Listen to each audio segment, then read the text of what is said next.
would have said about Swanson and Ozzie up the middle. And so this is not the first. This is not the last conversation we're going to have about the All-Star selection of some of our guys being, left off the roster, because it's almost not fair. And I hate to say it, but it's almost not fair for other people not to see this team. Let's be honest, because they have fun. They absolutely love playing with each other. So it's almost not fair that the outside world can't see what we see every single day. I agree, and I think what it is, I think what's so exciting, I mean, yes, offense is great. Watching, who doesn't love to watch Ronald Acuna? I mean, can we talk about this kid for a second? He's going into the home run derby. Dude, I mean, the whole team watches him whenever he's taking batting practice, because he is just that good, and people they know when he's up to bat just because of the sound of the balls that come off his bat. They just sound different, and the infectious love of the game is just out of this world, out of this world. However, I was doing some looking, and I didn't look at stats necessarily, but I was doing some looking just at comparing some players to that 95 World Series team, not just because they won a World Series. That's not the only reason, but just because that is one of the best defensive teams that the Braves have seen ever. And so I wanted to take a look at it and just kind of break it down and see how that worked out, and just kind of compare some just people, again, not really looking at stats. And I think this might be one of the best defensive teams that Atlanta has seen in many, many years. Many, many years. I mean, the plays that Josh Donaldson's making, you already highlighted it, Trey. The plays he is making are just absolutely nuts. Dansby's having a good year. Freddie's having a good year, in spite of that error the other night. And then Ozzie's having a good year. Riley showed up to play left field. He's not a left fielder. You can look at him and just, you don't see outfield in that body. But he's making it work. And Ronald Acuna, he's adapting every day to play in center. And Markakis is doing his thing. Ozzie's doing his thing. Brian McCann, a healthy Brian McCann, is actually showing up, and he is, I would prefer, and I don't know about you, Trey, we haven't talked about this, I would prefer to have McCann behind the plate than Flowers. I just, there's just something about it. I can't put my finger on it. I think pitchers like McCann. He calls a better game. He's good with the younger guys.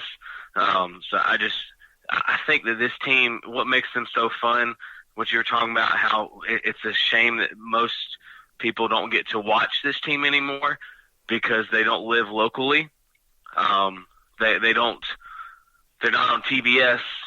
They're not for everybody to see anymore. And it sucks because they're so good to watch defensively. Yes, the offense is fun, but they're so much fun to watch defensively. I love it. Well, yeah, and it's fun to watch, but it's also it's exciting to see what I don't think we're done improving the roster in general. Oh, no. And that's kind of a lead way into our next discussion. Not only is Ronald Acuna going to be hitting, shame on me for not mentioning this in the beginning, but Acuna will be batting in the home run derby here in just a week and a half or so, and I am so excited. I'm not even, and I follow all these Braves Facebook groups, and it's kind of 50-50 where people are thinking about, is this a bad thing or is this a good thing? And I'm all for it. I mean, we saw Freddie Freeman last year, who shouldn't have been in the home run derby to begin with. We saw him obviously not get out of the first round, but also it didn't hurt his swing whatsoever. He still came out in the second half and continued doing what he was doing in the first half.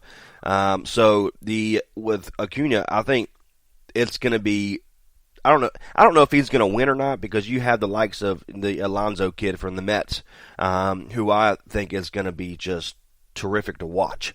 But I don't know if he's going to win, but I don't think that's going to cause his swing to kind of fade off in the second half. But so that's going to be fun to watch for him. But shame on me for not mentioning that a little bit earlier. Now, after the All-Star break, we obviously know that the trade deadline is coming.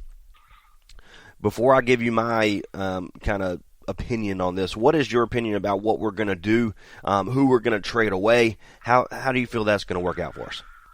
Oh, man. Yeah. Kind of a broad question. Well, I will say this. I will say this as well, and I don't know if you were going to highlight this or not, but there is only one trade deadline this year. Mm-hmm. That the August 31st waiver deadline is no more. Which is the July best thing 31st. they could have done anyway. Which is crazy. Yeah, July 31st is July 31st is it. Which means that trades like 2 years ago, when the Astros traded for Justin Verlander on August 31st. That trade doesn't happen now. So I think that we're going to see a flurry of activity. I think that, golly. I love throwing people under the bus, so you're welcome. Man. I mean, there's so much, and a couple of radio guys I listen to, they want Mad Bum. I could go for Mad Bum, but here's my thing. The Dodgers have owned him of late, and let's just be honest, the last time we got into the playoffs last year, we lost to the Dodgers 3-1, and then the previous time we were in the playoffs, we lost to the Dodgers 3-2. Mm-hmm. I want to get past the Dodgers, and I don't know that Mad Bum can get us past the Dodgers. I think he can get us to the Dodgers, but I don't know that he can get us past. I almost would love to see if we could get Zach Greinke and Archie Bradley. Archie Bradley with that glorious beard, mm-hmm, coming out of the bullpen. I would love to see those two in a Braves uniform. Greinke grew up a Braves fan. I know Mad Bum did too. But Greinke grew up a Braves fan. I think that if Atlanta can eat some of Greinke's contract, then that lessens how much we have to give up. As far as prospects are concerned.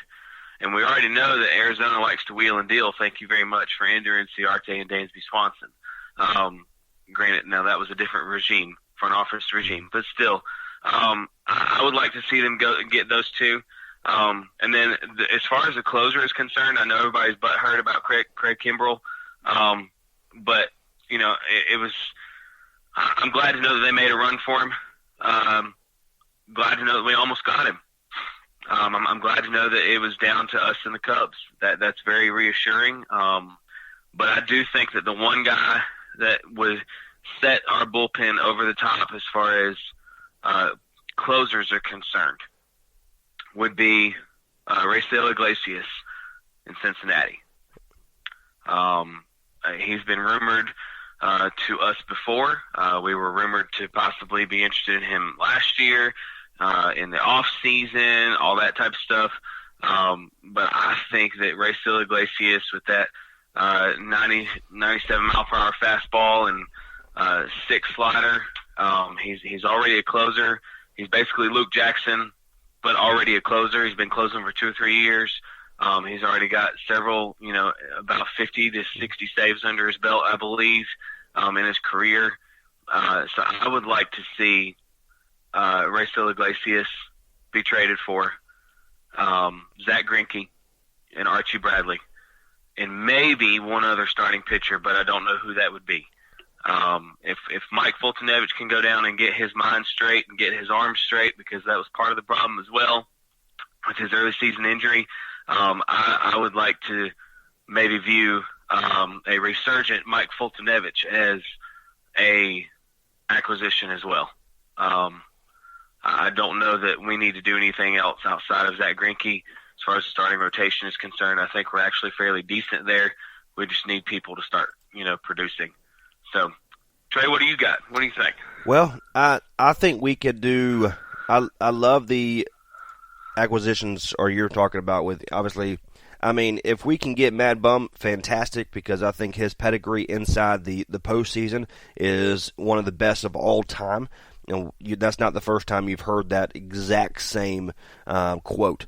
But I completely agree with what you're saying about the Dodgers. We're going to either see them in the second round or we're going to see them in the third round. Hopefully, we don't have to play them in the first round because I think everybody's mindset would completely change. Unfortunately, even though we're only 6 games difference in the standings right now in the National League. So it's going to be interesting to see how that folds out. But I think really, if you look at the Toronto Blue Jays roster, of course my entire computer just crashed while I was doing that. But if you look at there's 3 guys that I would love to see as a part of the Atlanta Braves this year, and I don't think we're going to have to literally, we could take one team and say, look, we're going to take these 3 guys, we're going to not only improve our roster, but we're going to give you major league talent ready to go. Okay, there's likes of Marcus Stroman, who went to Duke, so he's from right here. Ken Giles, he's having just kind of a bounce back year. One of the best relief pitchers in the game right now. And another guy that you might not be aware of, but Joe Pagani is his name. He's on there. These 3 guys average 27, 28, and 29 years old. Okay, all 3 of these guys have multiple years still on their contract.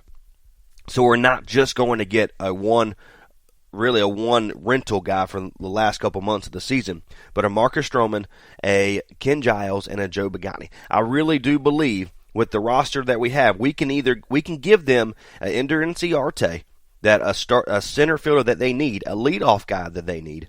And then we can also give you a Tuki Toussaint, who, me and you've discussed this before, is a little erratic, where we believe if hopefully he can turn things around and really be a starting pitcher inside of the Toronto Blue Jays team. So, but if we can get 2 relief pitchers and then still bolster our starting rotation at the same time, look, I think we should look at the Toronto Blue Jays and look, let's make something happen. We can give you major league talent for these guys, but we can also dive deep into our extremely rich pitching. They're good on position players over there in Toronto, but you add young guys to your starting rotation, you add young guys even to a center fielder in Ender Inciarte, a Gold Glove center fielder, a leadoff guy for you. I think Toronto Blue Jays and the Atlanta Braves need to make something happen at this trade deadline because it's a win-win for both teams. Very rarely do you look at a trade and said both teams came out on top. I really do believe we, just like you mentioned with the Arizona Diamondbacks, we completely just destroyed them during that trade with a Ender Inciarte, a Dansby Swanson, and whoever else we got. And then we just gave them Shelby. I mean, and then a single leg guy. I don't even remember who it is. So sorry for not knowing that. But I really do think we can look at this trade. This was a 50-50 trade where both teams came out on top. And that's what kind of trades I like to see. I don't like, of course, we came out on top on that trade with the Diamondbacks trade. But, I'm okay getting a Mad Bum. Of course, I'm okay with getting a Zach Greinke because they're 2 fantastic pitchers to improve our starting rotation. But when you can improve the starting rotation and the bullpen all at the same time, where you can kind of move a Luke Jackson, let Ken Giles be your closer, move Luke Jackson up just to the 8th inning or the 7th inning, and keep moving our guys up 1 or 2 innings. I mean, that just makes our bullpen much deeper with the best ERA in the game since May. I mean, so you get a guy in Joe Pagani, you get a guy in Ken Giles, and in Marcus Stroman, who has been inside one of the toughest divisions in all of baseball his entire career.